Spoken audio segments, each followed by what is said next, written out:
പച്ചത്തക്കാളി തോരൻ വെക്കാമെന്ന് കേട്ടിട്ടുണ്ട്. എന്നാൽ പിന്നെ ഒന്ന് വച്ച് നോക്കാമെന്ന് വിചാരിച്ചു. പക്ഷേ ഇത്രയും ടേസ്റ്റ് ഉണ്ടാവുമെന്ന് അറിയില്ലായിരുന്നു കേട്ടോ. വച്ച് നോക്കിയപ്പോൾ മനസ്സിലായി നല്ല ടേസ്റ്റായിരുന്നു. തക്കാളിയാന്ന് പറയുകയില്ല, ഉണ്ടാക്കിയിട്ട് പറയാതെ കൊടുത്തു നോക്കിയാൽ അറിയാൻ പറ്റും. പറയുകയില്ല, നല്ല ടേസ്റ്റായിരുന്നു. ചെറിയൊരു പുളി ഉണ്ടായിരുന്നു. ഒരു വെറൈറ്റി ടേസ്റ്റായിരുന്നു. ഉണ്ടാക്കി നോക്കണേ. സാധാരണ തോരൻ ഉണ്ടാക്കണ പോലെ തന്നെ വെളിച്ചെണ്ണ ഒഴിച്ച് കടുക് മുളകൊക്കെ വറുത്ത് തക്കാളി ഇട്ട് മഞ്ഞൾപ്പൊടി ഉപ്പിട്ട് നല്ലപോലെ ഇളക്കി കൊടുത്ത് ഒന്ന് വെള്ളം ഇത്തിരി ഞാൻ തളിച്ച് കൊടുത്തിട്ടുണ്ട്. നിർബന്ധമൊന്നുമില്ല, തക്കാളി നമുക്കിങ്ങനെ വഴറ്റിയെടുക്കണ പോലെ എടുക്കാം. പക്ഷെ കുറച്ച് വലിയ കഷ്ണമായിട്ട് ഞാൻ മുറിച്ച് കുറച്ചും കൂടി ചെറുതായിട്ട് വേണമെങ്കിൽ മുറിക്കാം കേട്ടോ. അതുപോലെ നല്ലതായിട്ട് ഇളക്കി മിക്സാക്കി കൊടുത്തു. അത് കഴിഞ്ഞിട്ട് ഒന്ന് വെള്ളം തളിച്ചിട്ട് അടച്ചു വെച്ചു. തേങ്ങയിട്ടിട്ട് എടുത്തു. വളരെ എളുപ്പം, പെട്ടെന്നാവുമല്ലോ. കാരണം പെട്ടെന്ന് തക്കാളി വേവുകയും ചെയ്യും. കുറച്ച് കാശ്മീരി ചില്ലി പൗഡർ ഇട്ടിട്ടുണ്ട് കേട്ടോ, ഒരു കളറിന് വേണ്ടിയിട്ട്. നിർബന്ധമില്ല. എരിവ് കൂടുതൽ വേണ്ടവർക്ക് കൂടുതൽ ചുവന്ന മുളക് പൊടിയൊക്കെ ചേർക്കാം കേട്ടോ.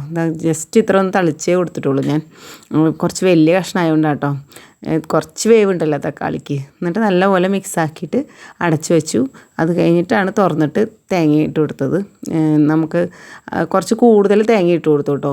അതുകൊണ്ടാണോ എന്നറിയില്ല, നല്ല ടേസ്റ്റ് ഉണ്ടായിരുന്നു. ഒരു വെറൈറ്റി തോരനായിരുന്നു സാധാരണ തോരനേക്കാളും. അപ്പോൾ ഇതുവരെ ഉണ്ടാക്കി നോക്കാത്തവർ ഒന്ന് ഉണ്ടാക്കി നോക്കിയിട്ട് കമൻറ്റ് ചെയ്യണം കേട്ടോ. ഉണ്ടാക്കിയിട്ടുള്ളവർ ഇങ്ങനെയാണോ ഉണ്ടാക്കണേന്നുള്ളത് കമൻറ്റ് ചെയ്യണതേ. അപ്പോൾ ഇതുപോലെയുള്ള വെറൈറ്റി റെസിപ്പീസിന് വേണ്ടിയിട്ട് എൻ്റെ ചാനലൊന്ന് സബ്സ്ക്രൈബ് ചെയ്യാത്തവർ സബ്സ്ക്രൈബ് ചെയ്ത് സപ്പോർട്ട് ചെയ്യണേ.